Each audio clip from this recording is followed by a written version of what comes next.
The bank was quieter than usual that afternoon, the kind of quiet that made every footstep echo against polished marble floors. Sunlight streamed through tall glass windows, reflecting off chrome counters and casting sharp lines across the waiting area. People sat in neat rows of leather chairs, eyes fixed on their phones, documents clutched tightly in their hands. Money had a way of making everyone serious. She stood near the entrance for a moment, adjusting the strap of her worn handbag on her shoulder. It was an old bag, the leather softened by time, the corners frayed just enough to tell a story of long use. Her clothes were clean but simple, nothing that drew attention. A plain gray shawl rested lightly over her shoulders, and her shoes had clearly walked many miles. She took a slow breath, as if steadying herself, and then walked toward the teller counters. No one noticed her at first. Or perhaps they did, but only in the way people notice things they immediately dismiss. Behind her, the glass doors opened again, and the atmosphere subtly changed. Conversations paused, heads lifted, and a few people straightened in their seats. The man who entered carried confidence like a tailored suit. His shoes gleamed, his watch caught the light with every movement, and his expensive cologne seemed to announce his presence before he spoke a word. He walked as if the bank belonged to him, as if money itself followed wherever he went. The staff noticed him immediately. "Good afternoon, sir," one of the tellers said with a practiced smile, already stepping forward. He nodded casually, scanning the room as if bored by everything he saw. His eyes flicked over the people waiting, measuring them without effort. When they landed on the woman standing quietly near the counter, his lips curved slightly, not in kindness but in mild amusement. The woman reached the counter first. "Yes?" the teller asked, her tone polite but neutral. "I just want to see my balance," the woman said softly, sliding a small bank card across the counter.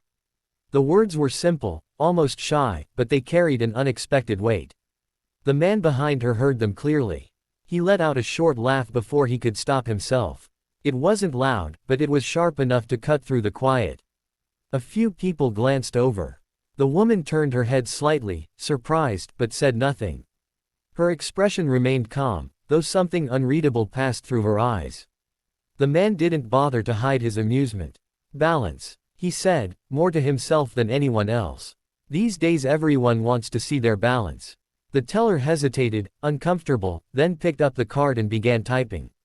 The screen faced away from the customers, hidden from view. The woman rested her hands on the counter, fingers lightly interlaced. They were steady. There was no nervous tapping, no anxious shifting. She waited as if time meant nothing to her. The man stepped closer, invading her space without asking. "You know," he said casually, his voice dripping with mock friendliness, "they have ATMs outside. Saves you the embarrassment." A few people chuckled nervously. Others looked away, pretending not to hear. The woman finally looked at him. Her gaze was calm, almost gentle, but it made him pause for a fraction of a second. "Thank you," she said simply. "I prefer speaking to a person." Something about her tone unsettled him, though he couldn't say why.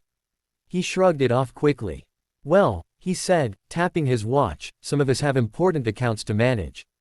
Millions don't move themselves." The teller cleared her throat, still typing. Her fingers slowed slightly as she read something on the screen.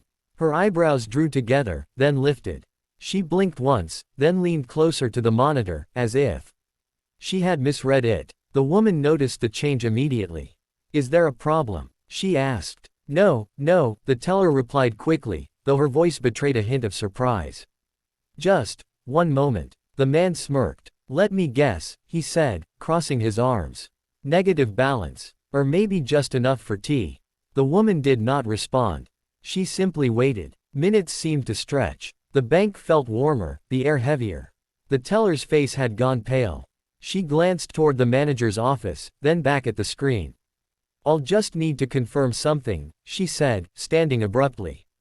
"Please excuse me." She disappeared into the office, leaving the woman and the millionaire standing side by side in silence. The man scoffed. "Must be serious," he said. "They don't usually call managers for small numbers." Still, there was something less confident in his voice now. The woman adjusted her shawl. "Sometimes," she said quietly, "numbers surprise us." He laughed again, but it sounded forced. "I doubt that." The manager emerged moments later, a middle-aged man with neatly combed hair and an expression that struggled to remain professional. He walked straight to the counter, eyes fixed on the woman. "Good afternoon, ma'am," he said respectfully. "May I speak with you privately for a moment?" The man's eyebrows shot up. "Privately," he repeated. "Is this a joke?" The manager didn't even glance at him. "If you don't mind," he said to the woman. She nodded and followed him a few steps to the side. The conversation was hushed, but not enough to hide the manager's tone, careful, deferential, almost reverent. The millionaire watched, his smirk slowly fading. "I apologize for the delay," the manager said. "We just wanted to verify the account details." "Everything is in order." "That's good," the woman replied. "I only needed to see the balance." "Of course," he said. "We can display it here, or if you prefer, in my office." "Here is fine," she said. The manager hesitated, then nodded. He gestured to the teller, who returned to the counter, hands slightly trembling. The man leaned forward, curiosity overpowering his earlier arrogance.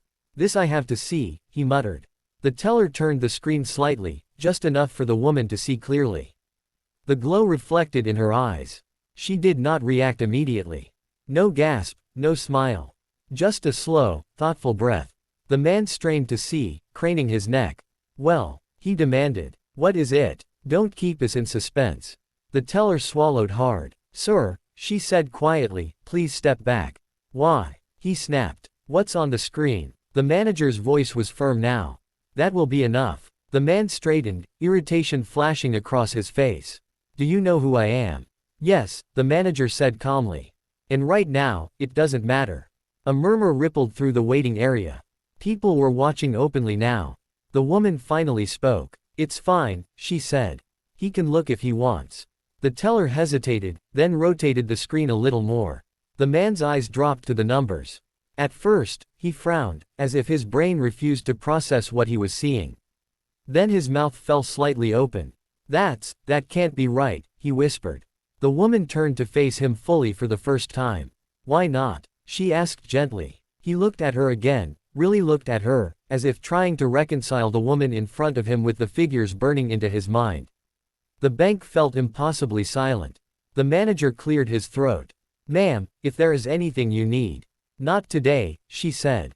"Thank you." She took her card back, slipping it into her old handbag. The man found his voice again, though it trembled. "Who are you?" he asked. She paused, her hand resting on the strap of her bag. "Someone who learned long ago." She said, "That wealth doesn't need to announce itself." She walked toward the exit, her steps unhurried. The glass doors opened, letting in a rush of sunlight and street noise, then closed behind her. No one spoke for several seconds.